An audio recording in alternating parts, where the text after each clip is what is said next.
Hey friends, it's Frank here. Welcome back and Happy New Year again.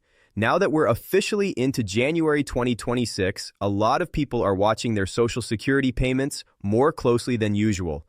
And honestly, that makes a lot of sense. The start of a new year is when changes stop being projections and actually show up or don't show up in your real monthly income. And this January feels especially important. More than 70 million Americans rely on Social Security every month. And right now, the program is balancing higher benefits, rising healthcare costs, shifting retirement rules, and the reality that prices still haven't fully cooled off. So, today we're talking about Social Security payments for January 2026. What already went out, what's still coming this month, what's changed as the new year kicked off, and what all of this really means for you moving forward.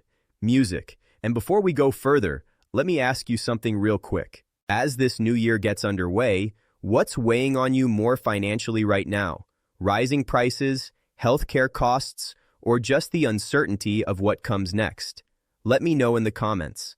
So, let's walk through the January 2026 payment schedule because some payments have already arrived and others are still on the way. If you receive supplemental security income, your January payment arrived early on Wednesday, December 31st, 2025. That happened because January 1st was a federal holiday. Social Security doesn't send payments on holidays. Snorts. So SSI checks get moved to the last business day before the first of the month. And just to be very clear, because this causes confusion every single year, that deposit was not extra money. It wasn't a bonus. It didn't mean anything went wrong. It was simply your January SSI payment paid early because of the calendar. Now, if you receive both Social Security and SSI, or if you started receiving Social Security before May of 1997, a January Social Security payment went out on Friday, January 2nd, 2026.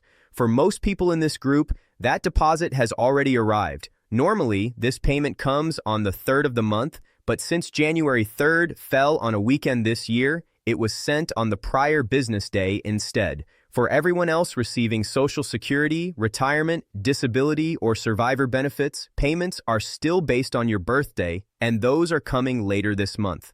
If your birthday falls between the 1st and the 10th music of the month, your payment is scheduled for Wednesday, January 14th. If your birthday falls between the 11th and the 20th, your payment is scheduled for Wednesday, January 21st. And if your birthday falls between the 21st and the 31st, your payment is scheduled for Wednesday, January 28th. One thing that's going to confuse a lot of people this month is January 7th. It looks like it should be a payment date at a glance, but it isn't on the schedule this time. So if you're expecting something that first Wednesday and don't see it, that's expected. Music. Now there's one more calendar detail that's really important for SSI recipients because February 1st falls on a Sunday. The February SSI payment will be paid early on Friday, January 30th. That means some SSI recipients will see another deposit later this month. One payment covered January and the next one will be for February. It's not extra money, but because they land close together, it could be easy to lose track if you're not expecting it. Most people using direct deposit will see payments arrive overnight or early in the morning on their scheduled date, depending on their bank. Direct express payments usually load the same day, though timing can vary. And if something doesn't arrive right away, Social Security generally recommends allowing a few business days before reaching out since banking delays still happen, especially around holidays and weekends. Now, let's talk about the biggest change tied to January, the cost of living adjustment, because this is when most people are actually seeing it in their checks. The 2026 cost of living adjustment is 2.8%. Music. For the average retired worker, that works out to about $56 more per month. The average monthly retirement benefit rises from about $250 in 2025 to around $271 in 2026. Nearly 71 million Social Security beneficiaries see this increase starting with their January payment, and about 7.5 million SSI recipients already saw it with that early payment at the end of December. And one important thing to understand is that you don't have to already be receiving benefits to get this increase. The COLA is built directly into the benefit formula. Even people who claim Social Security for the first time later in 2026 or beyond will still receive the 8% increase because it's already part of the calculation. Now, Social Security isn't just about retirees, and these increases apply across the system. Music. In 2026, the average benefit for an age couple where both people receive Social Security rises to about $3,028 per month. A widowed parent with 2 children will average just under $3,900, and a disabled worker with a spouse and 1 or more children will average about $2,137.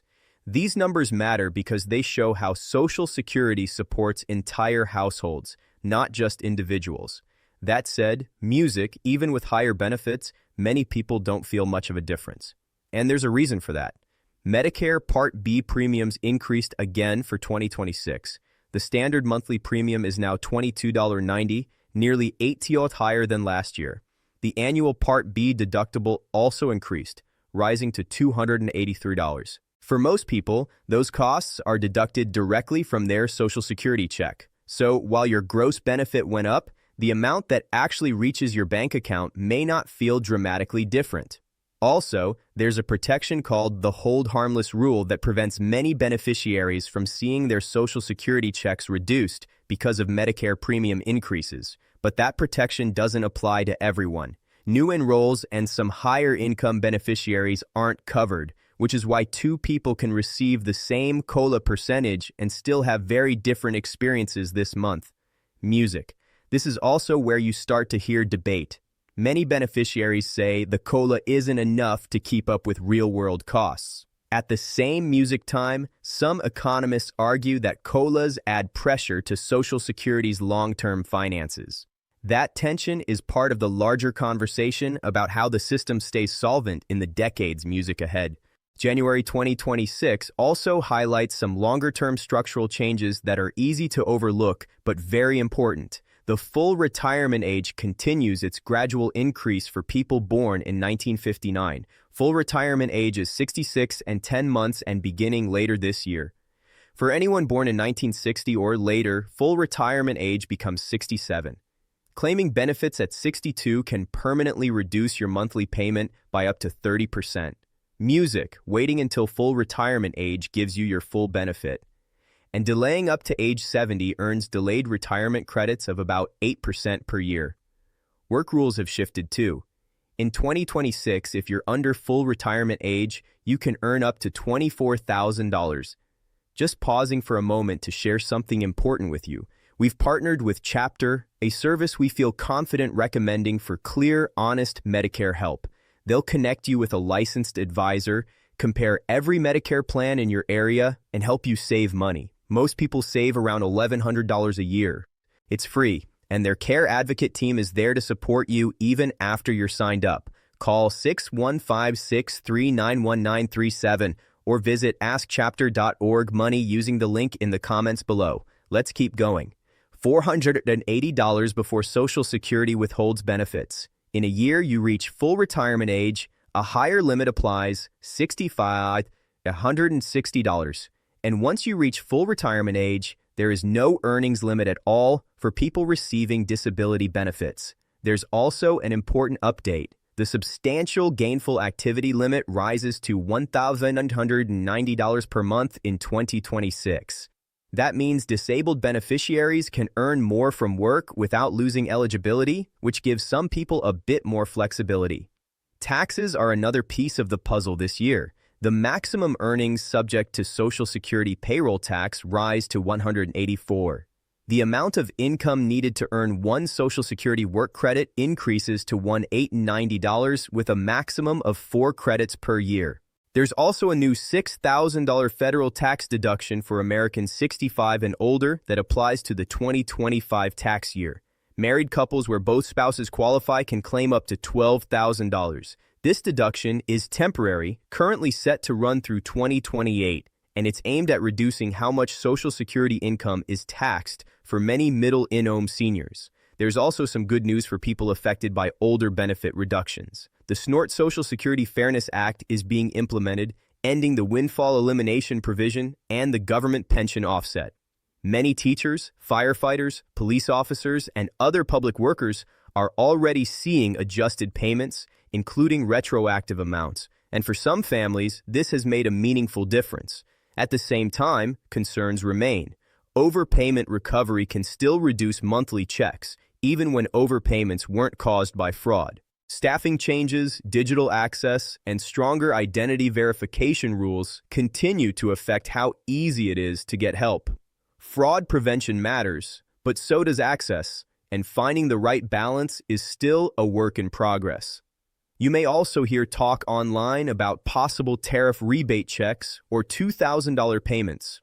Right now, those remain proposals, not guaranteed payments, and they're not something to rely on when planning your monthly budget. So as we move further into January and settle into 2026, here are a few practical reminders. Keep your payment dates on your calendar. If you receive SSI and C payments close together, remember one is for the following month. Double-check your account information when you can, and slow down anytime someone contacts you claiming to be Social Security because real representatives won't threaten you or demand immediate payment. Social Security is still doing what it's meant to do, sending payments on time to millions of people. But how far those dollars stretch, how easy it is to get help, and how secure the system feels of the things shaping confidence right now. And I'll say this gently, if you haven't already shared your thoughts earlier, feel free to join that conversation in the comments. As 2026 continues, do you feel cautiously hopeful, still worried, or somewhere in between about the future of Social Security? Many people read the comments, including those in government. So, your voice matters here. If these monthly updates help you stay informed, go ahead and like the video so more people can find it. Make sure you're subscribed so you don't miss the next update because more changes are coming and I'll be right here helping you make sense of them. Thanks for spending a little time with me today. Take care of yourself and I'll see you again.